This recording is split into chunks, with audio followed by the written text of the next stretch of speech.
Welcome to the Deep Dive. This is where we grab a whole stack of sources, news articles, research, you name it, and pull out the key insights, basically giving you a shortcut to understanding what's really going on.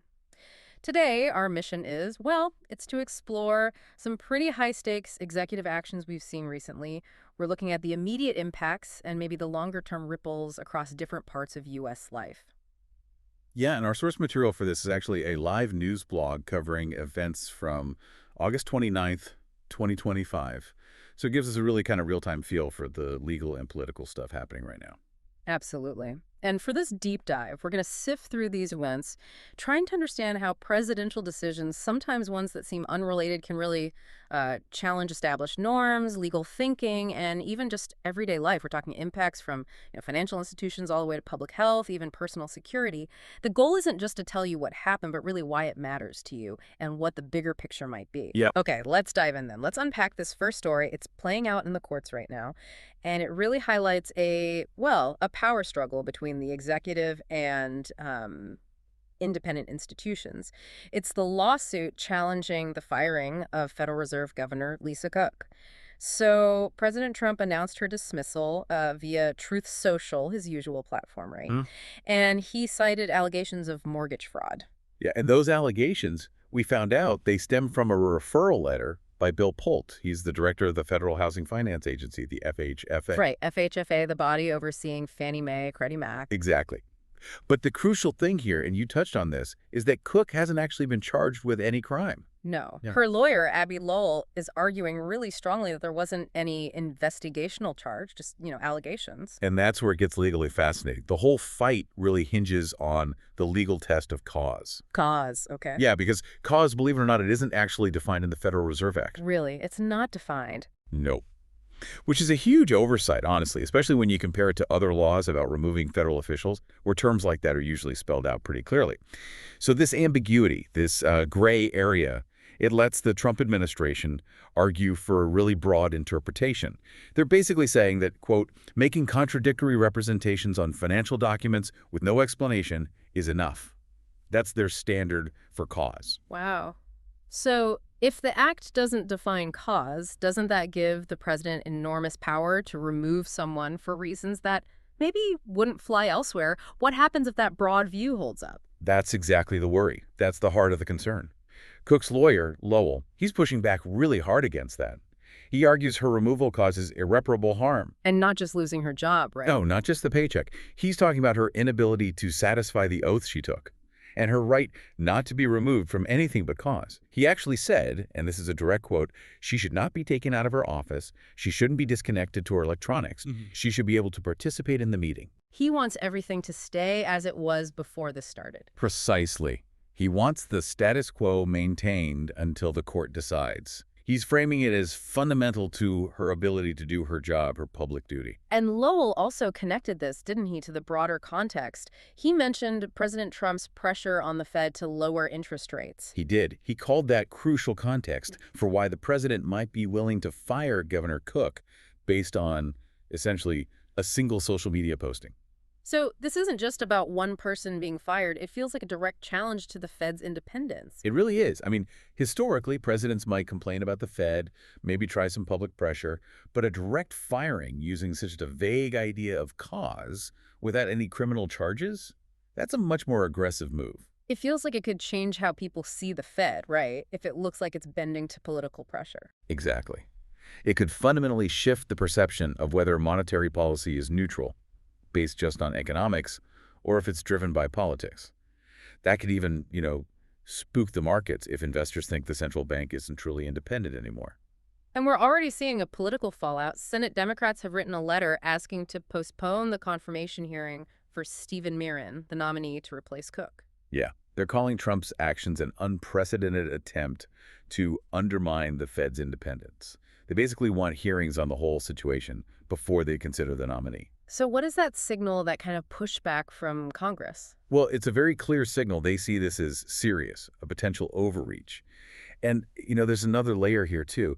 If Cook's firing actually stands, that's another vacancy on the Fed board. Right, another seat to fill. Which could shift the balance of power within the Fed itself. You could see decisions about interest rates, things like that, potentially being influenced more by appointees with a certain political view rather than purely economic factors? So this is really a critical moment for understanding those checks and balances, isn't it? And how far an administration can push against independent agencies. Definitely. It could set some significant precedents. Okay, so let's shift gears now from the high finance world to something deeply personal, often really contentious social policy.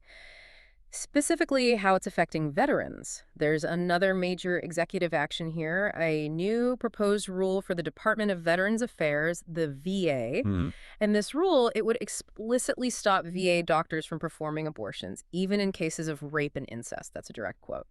And it would also forbid them from even counseling female veterans about ending a pregnancy. That's a huge policy shift. And Yep. the public reaction has been immense, hasn't it? It really has. Almost 20,000 comments flooded the Federal Register. That volume alone tells you how deeply this hits home for people from all sorts of groups. And these comments, they aren't just abstract legal points. They often reflect incredibly personal, sometimes painful, lived experiences of veterans. Yeah. The source material highlighted one really powerful example. Mary Dodson-Otten, she's a 41-year-old nurse, an Air Force veteran. She wrote, and I'm quoting her here, "I am a veteran, a mother, and my abortion saved my life." Wow. She talked about ending a pregnancy back in her 20s, a pregnancy resulting from abuse by another service member. And she said, "I don't think I would have survived, whether it would have been him hurting me or me hurting me." That's incredibly powerful. It really puts a human face on what can seem like abstract policy debates. It does. Beyond the personal tragedy, what does this kind of policy say about the government's duty of care to those who've served? Well, that testimony is a stark reminder of the real-world stakes. Now, the proposed rule does have a very limited exception for the life of the mother. But many argue that's not enough, right? Exactly. Especially advocates for female veterans. They point out that this population, unfortunately, faces higher rates of sexual trauma, including military sexual trauma. That can lead to incredibly complex pregnancies, emotional needs, psychological needs. Yeah. So, someone like Caitlin Russell, she's a former Army captain who studies female veterans' health. She put it very bluntly. She predicted women are going to die. She sees severe consequences coming from such a narrow exception. So this isn't just about abortion access, it's about comprehensive health care.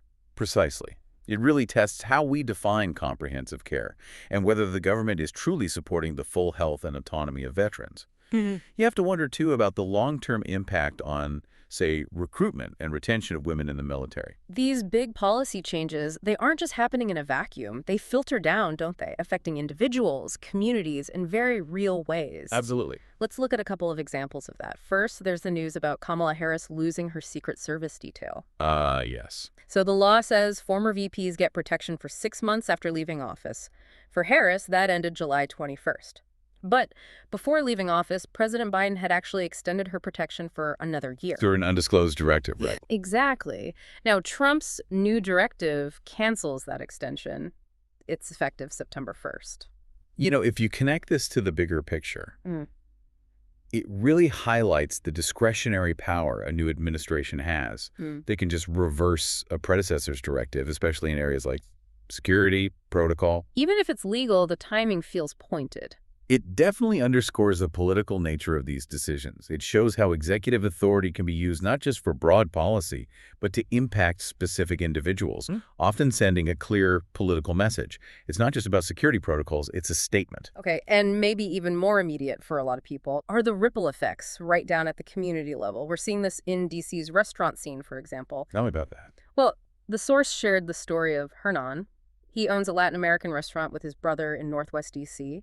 Last week, his staff, mostly Spanish-speaking, they were terrified. Terrified of what? Of ICE raids, immigration and customs enforcement, and also checkpoints in the neighborhood. This was after President Trump brought the National Guard into D.C. So the employees asked to go home. They were scared. This led to closures, massive staff shortages. Hernan's restaurant hasn't even been open since then. Wow. That Huh. really shows how federal enforcement actions like Was it 86 arrests reported in D.C. just on Thursday? Yeah, and the source said 1,369 since this surge started. Right. That level of enforcement creates this widespread fear. And it doesn't just affect the undocumented community, right? Yeah. It hits documented immigrants, businesses that rely on them. The whole local economy feels it. Exactly. It disrupts daily life, local commerce. It's not just about the arrests themselves. It's the chilling effect spreading through communities.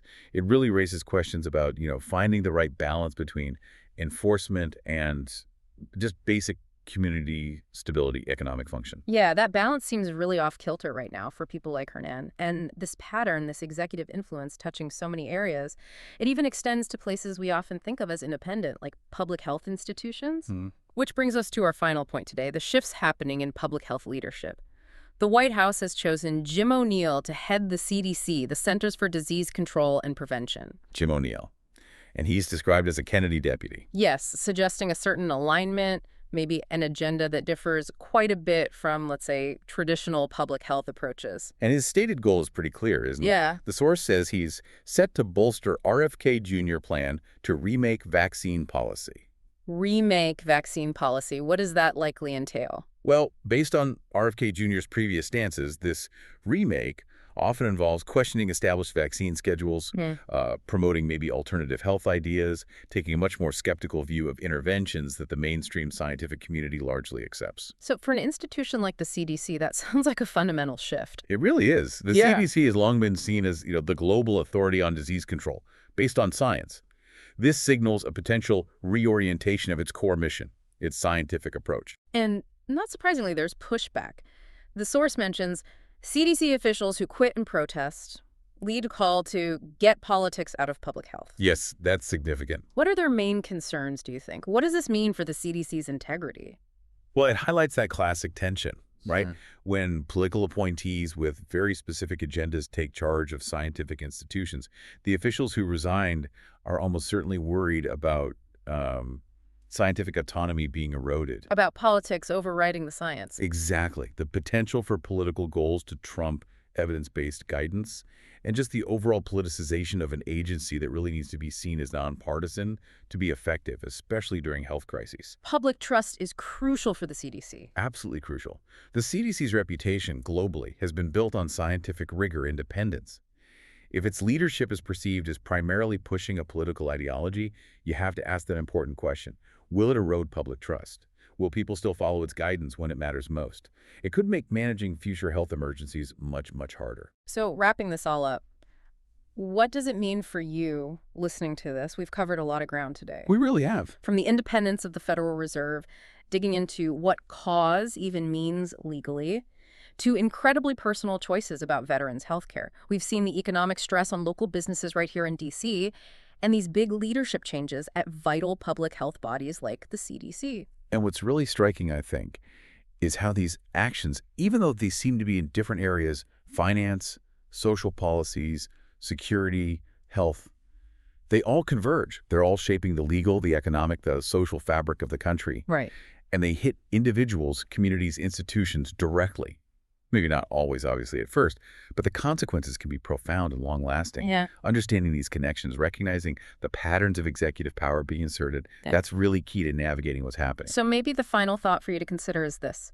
In a time where we're seeing such rapid executive changes across the board, how do we, as citizens trying to stay informed, figure out which actions are genuinely serving a broad public interest and which ones might be pushing the boundaries, maybe challenging those established norms, or undermining the independence of our institutions? That's a crucial question, isn't it? How do we evaluate the lasting impact of these powerful decisions on the structures that underpin our society?